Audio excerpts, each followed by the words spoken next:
Assalamualaikum. Waalaikumsalam warahmatullahi wabarakatuh. Ustaz, iman saya turun naik. Masya Allah, kayak tangga belum jadi itu turun naik, turun naik. Saya mudah emosi. Semoga Allah tenangkan hati Anda. Saya tobat dari perbuatan dosa lagi, saya tobat dari berbuat dosa lagi. Pertanyaan saya, bagaimana caranya agar saya bisa benar-benar tobat dan tidak balik lagi? Baik.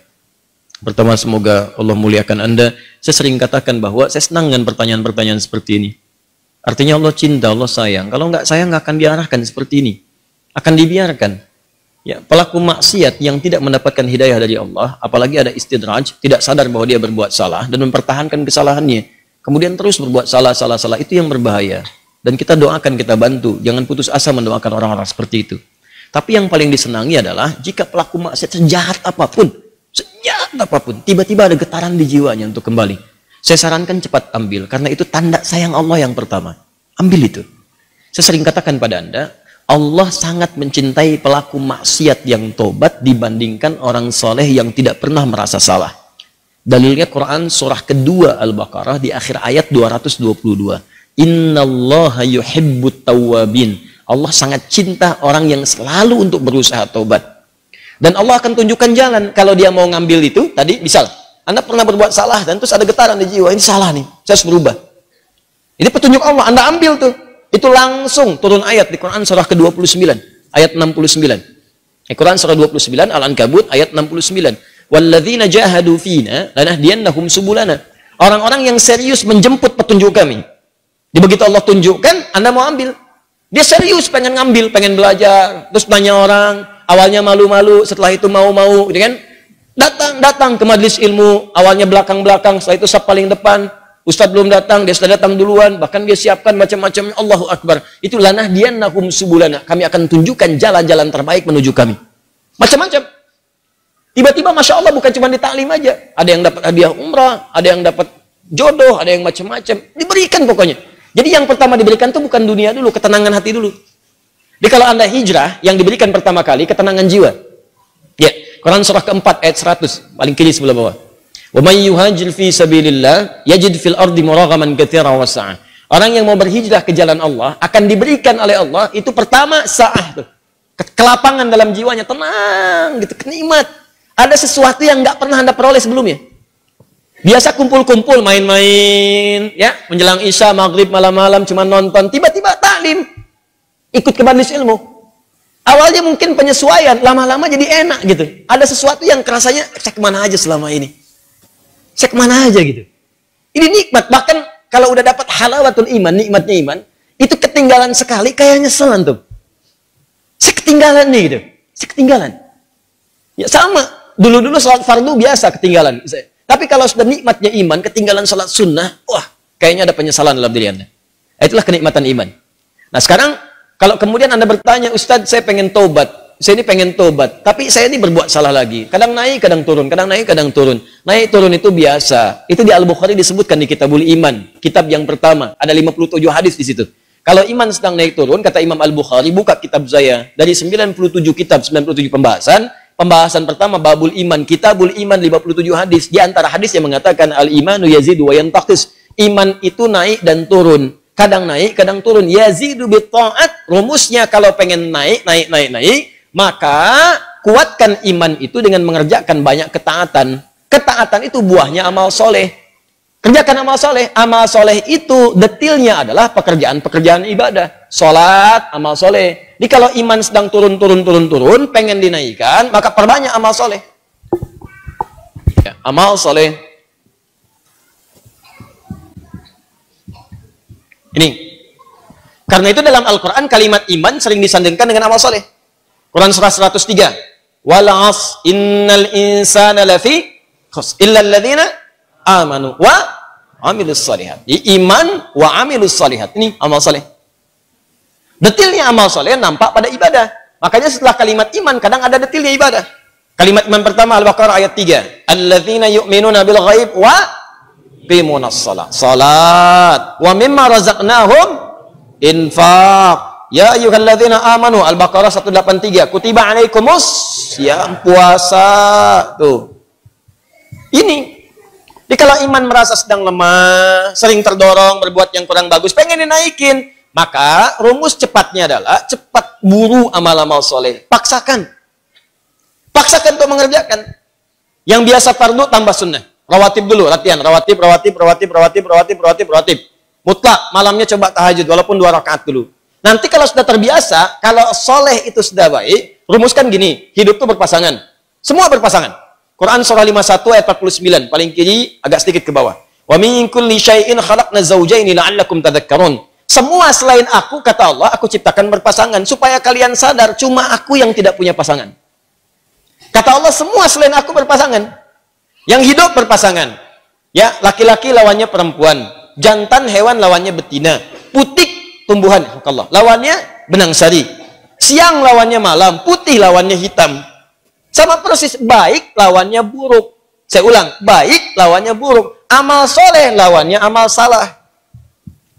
Jadi ada yang soleh, ini baik.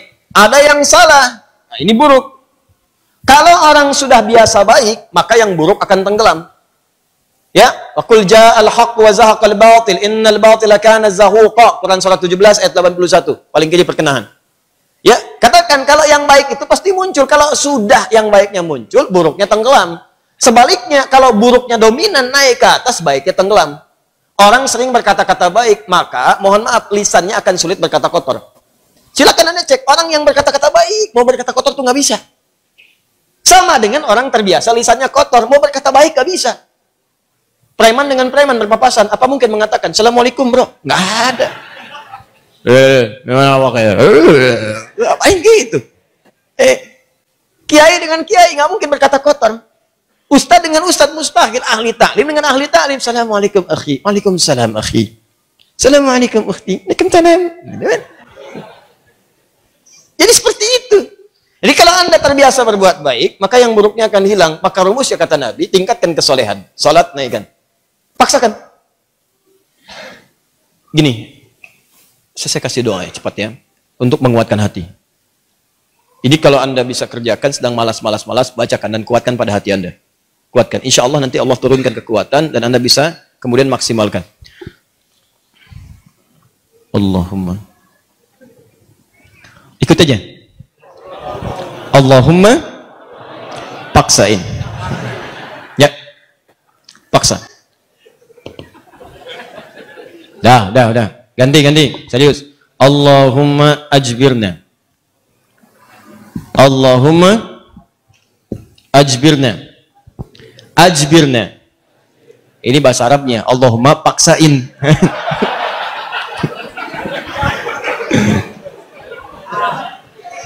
Ya? Paham? Ditingkatkan, naikin salat. Mulai dari salat. Nah, kemudian ini penting, salat itu yang paling utama karena dalam salat itu banyak kalimat tobat. Antum baru takbir aja, habis takbir kan tobat. Coba lihat. Allahumma ba'id baini wa baina khataaya kama ba'adta bainal masyriqi wal.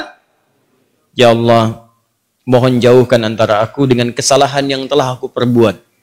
Sejauh-jauhnya, aku nggak ingin lihat lagi. Seperti engkau jauhkan antara timur dengan barat. Jauhkan ya Allah yang tidak pernah bertemu. Allahumma naqqini minal khataaya kama yunaqqa thawbul abyadu minad danas. Ya Allah, kalau kesalahanku begitu pekat, mohon bersihkan seperti pakaian dibersihkan dari noda. Allahumma ghsilni bil ma'i wa thalji wal barad. Kalau begitu pekat luar biasa, gunakan ya Allah walaupun hanya air yang sangat dingin. Gunakan ya Allah. Maksudnya bersihkan sebersih-bersih. Antum tobat, makanya pahami bacaan-bacaan salat.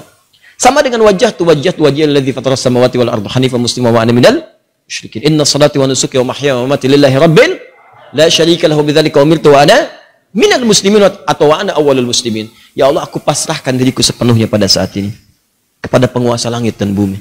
Kalau aku salat selama ini, atau aku ibadah ya Allah, atau aku hidup sampai dengan sekarang, atau engkau bahkan wafatkan aku dalam salat ini. Engkau wafatkan aku dalam salat ini. Aku ikhlas ya Allah. Aku ikhlas. Berikan bimbingan kepadaku untuk meningkatkan ibadah. Dengan itu aku diperintahkan. Jauhkan dari sifat musyrik. Mulai sekarang aku berjanji ya Allah, aku akan lebih patuh kepadamu. Mulai sekarang aku berjanji aku akan lebih patuh kepadamu. Wa ana minal muslimin. Muslim itu kan patuh, tunduk, patuh. Jadi kalau Anda mengatakan kalimat itu habis salat berbuat maksiat lagi, Anda berkhianat dengan kalimat Anda. Makanya saya sering katakan, pahami bacaan sholat, pahami. Anda akan mengerti betapa nikmatnya sholat ketika Anda memahami bacaan-bacaannya. Itu kalimat pertama. Kemudian di luar-luar itu Anda beristighfar. Makanya habis sholat kan Anda berzikir. Quran surah keempat ayat 103. Paling kanan, agak sedikit ke atas. فَإِذَا قَضَيْتُمُ الصَّلَاةَ, maka jika Anda selesai menunaikan salat, fadhkurullaha, maka segera berzikir kepada Allah. Apa zikir pertamanya? Hadis Muslim nomor hadis 571. Astaghfirullah, astaghfirullah, astaghfirullah. Allahumma antas salam wa minkas salam. Tabarakta ya dzal jalali wal ikram. Astaghfirullah itu, ya Allah saya minta ampun. Ya Allah saya minta ampun. Kalau dosa merasa banyak, dalam salat bersujud, dalam ruku minta. Masih kurang, merasa banyak dosa. Habis sholat minta, ya Allah ampuni saya, ya Allah. Ampuni, saya merasa dosa saya banyak. Saya mengakui dosa saya banyak, ya Allah. Namun saya pun menyaksikan rahmatmu lebih luas dibandingkan dengan murkamu. Maka mohon, ya Allah ampuni dosa saya. Makanya saat diucapkan itu sambil ingat dosanya, bukan cuma di lisan. Ingat dosa-dosa apa yang pernah dikerjakan. Ingat. Itu yang dimaksudkan Quran surah keempat ayat 17-18. Innamat taubatu 'ala Allahi lilladzina ya'maluna su'an bijahalatin thumma yatubuna min qarib. Sungguh taubat yang diterima oleh Allah itu adalah orang yang pernah berbuat salah. Salah itu bawaan manusia. Jadi kalau Anda nggak pernah salah, apa ditanya Anda itu manusia apa malaikat? Cuma malaikat yang nggak pernah salah. Quran surah 66 ayat ke-6 paling kiri sebelah atas. La ya'sunallaha ma amarahum wa yaf'aluna ma yu'marun. Malaikat nggak pernah salah, nggak pernah bermaksiat, mengerjakan tugas sesuai tupoksinya. Nggak pernah bermaksiat. Apa pernah Anda dengar malaikat Jibril korupsi ayat? Nggak ada. Apa pernah malaikat sering tukeran tugas? Nggak ada. Jibril, sini. Kenapa? Saya jengkel banget sama orang itu. Ente yang cabut nyawanya deh. Kata malaikat maut, nggak ada. Semua sama sesuai tugasnya masing-masing. Jadi kalau Anda mengharapkan kesempurnaan dari seseorang, percuma. Karena Anda manusia. Sama persis dengan pasangan hidup. Kalau Anda mengharapkan suami Anda sempurna, Bu, Ibu salah nikah. Harusnya Ibu cari malaikat. Cuma malaikat gak punya nafsu. Jadi kalau ada suami salah, wajar namanya manusia. Jangan diekspos kesalahannya. Demikian juga istri kalau keliru, wajar namanya perempuan manusia.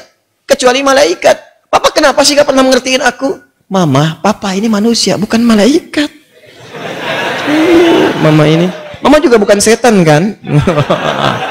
Kalau setan sebaliknya. Selalu kenal salah, nggak kenal benar.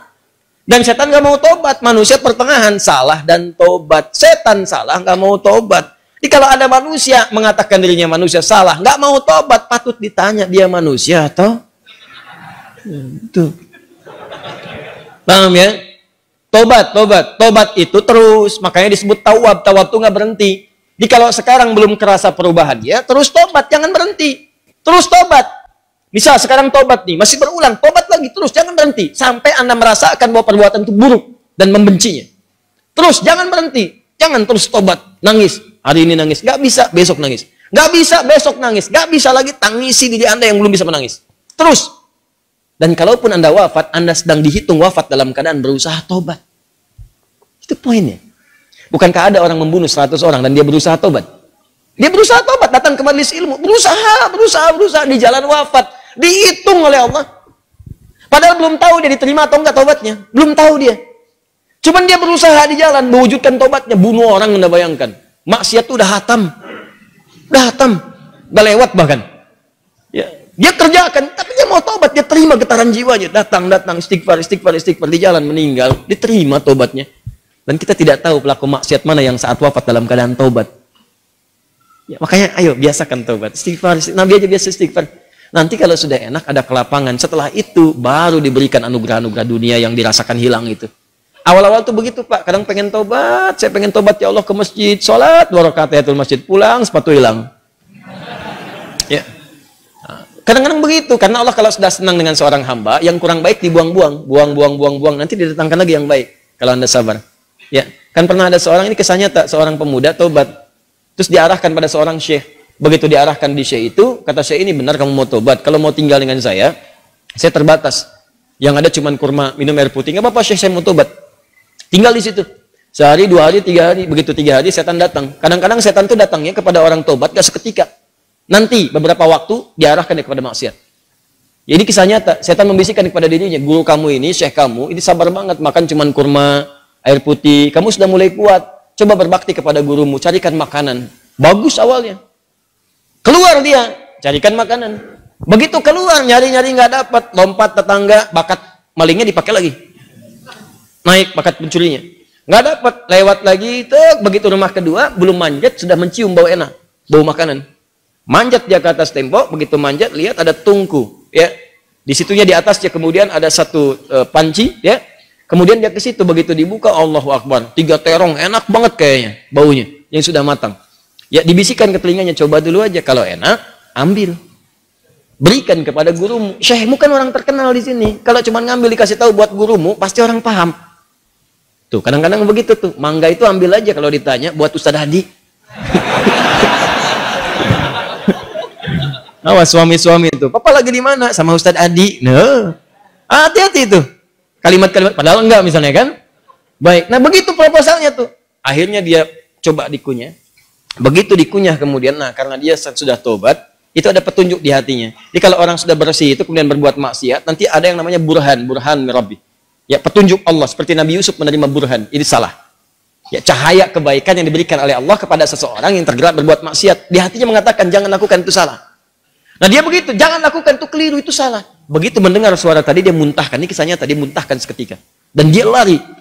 Dan dia ingin ceritakan kepada gurunya bahwa dia telah berbuat salah. Dia pengen dituntun, salah saya pengen tobat. Balik lagi. Begitu balik lagi ke tempat gurunya, qadar Allah, begitu pulang ke masjid gurunya, ternyata gurunya sedang berhadapan dengan seorang perempuan. Di luarnya ada bapaknya nunggu, seorang laki-laki tua. Begitu sedang berhadapan, lihat anak muda tadi dipanggil, ya bunaya ta'ala, anak sini, sini. Ya, begitu datang, diceritakan sama gurunya, ini ada seorang perempuan datang pada saya, dia baru ditinggal wafat oleh suaminya, selesai masa iddahnya, dia datang pada saya untuk dicarikan jodoh. Saya tawarkan pada kamu, maukah engkau menjadi jodohnya? Nah, kalau Anda dalam situasi seperti itu tuh, wah, udah datang mau taubat, masuk masjid ada durian tuh kan? Wah, perempuannya cantik, tinggal wafat kemudian oleh suaminya, belum ada keturunan dan seterusnya, baru aja menikah, selesai masa iddah, ditawarkan pada Anda, mau nggak? Nah, lalu laki-laki ini berkata, guru, saya khawatir tidak bisa memberikan apa yang membutuhkan, saya saja kesini numpang. Apa jawab gurunya? Kamu nggak usah khawatir, dia diwarisi harta yang sangat banyak, dia kesini hanya mencari pria soleh yang ingin jadi suami yang mampu membimbing dia ke surga. Kira-kira kalau ada jawaban seperti itu, apakah Anda bersedia atau tidak menolak sama sekali? Oh, baik. Maka sama seperti Anda. Diterimalah kemudian lamaran itu. Ternyata bapak tua tadi yang di luar, bapak si perempuan tadi. Dibawa ke dalam, kemudian diakadkan. Setelah selesai, pulanglah ke rumah. Kisah belum berhenti. Begitu keluar rumah, digandeng erat tangannya tuh. Jalan, lewat ke rumah tadi yang naik pagar itu. Ya, dia udah dagdikduk tidak karuan. Dagdikduk. Rumahnya ini bukan kan? Alhamdulillah ternyata bukan, lewat. Begitu di rumah yang terong tadi, dia percepat jalannya. Begitu dipercepat, maka terasalah kemudian ada rem di tangannya dari istrinya tadi. Dipegang tangannya, Zauji, ada apa itu? Nah, sayang, ini rumah kita katanya. Rumah terong tadi. Betul. Masuklah ke situ. Aduh, celaka saya katanya kan. Begitu masuk ke situ, bertanya. Polos kayak nanya, Zauji, hal anta ja'i? Sayang, kamu lapar? Jujur dia, nah, saya lapar. Saya 3 hari makan cuman kurma, minum air putih gini. Alhamdulillah. Baik, tunggu sebentar. Begitu ke dapur dia lihat, wah, terongnya kan bermasalah tuh. Pancinya kebuka, dia rupanya dia menyiapkan terong itu untuk suami barunya. Begitu dilihat terong yang bermasalah, dia teriak, siapa yang makan terong saya? Katanya. Tahan. Kalau situasi itu terjadi, bagaimana respon Anda?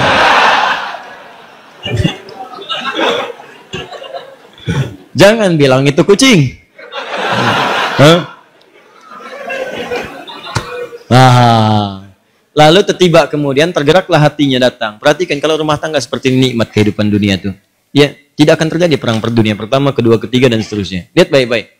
Datanglah suami ini mengatakan dengan jujur, Zauji, sayang. Ini di Quran tuh gini, selalu laki-laki perempuan tuh zauj. Kecuali dalam masalah nanti warisan menggunakan zaujah untuk menunjuk kepada gender perbedaan hak waris. Zauji, sayang. Kisahnya begini katanya. Aku ini sebetulnya mencarikan makanan untuk guruku. Lalu setan membisikkan sampai tiba-tiba ke sini aku buka ada terong, aku cicipi. Tapi demi Allah, tidak aku telan, aku muntahkan karena takutku kepada Allah. Sampai aku kembali tadinya mau tobat, sama guru dipanggil suruh nikah sama kamu. Sampai ke sini. Dia jelaskan semua kisahnya. Apa yang terjadi? Kalau ibu mendengar kisah tadi, apakah ibu akan balik lagi kepada guru mengatakan? Kalau ini terjadi pada setiap perempuan, maka damailah kehidupan di rumah tangga dan di bumi. Tenang kehidupan di bumi. Perhatikan kata perempuan ini. Apa yang dia katakan? Bagaimana anugerah Allah diberikan pada pemuda yang tobat ini. Ahli maksiat, tobat, dapat ketenangan, dan apa hasilnya? Perhatikan. Wallahi, demi Allah. Secuil terong yang engkau muntahkan karena Allah itu, maka Allah ganti dengan seluruh terongnya, panci tempat terongnya, rumah tempat terongnya, plus pemilik terongnya. Wallahi, secuil terong yang kau muntahkan karena Allah itu, maka Allah ganti dengan seluruh terongnya, panci tempat terongnya, rumah tempat terongnya, plus pemilik terongnya. Coba lihat.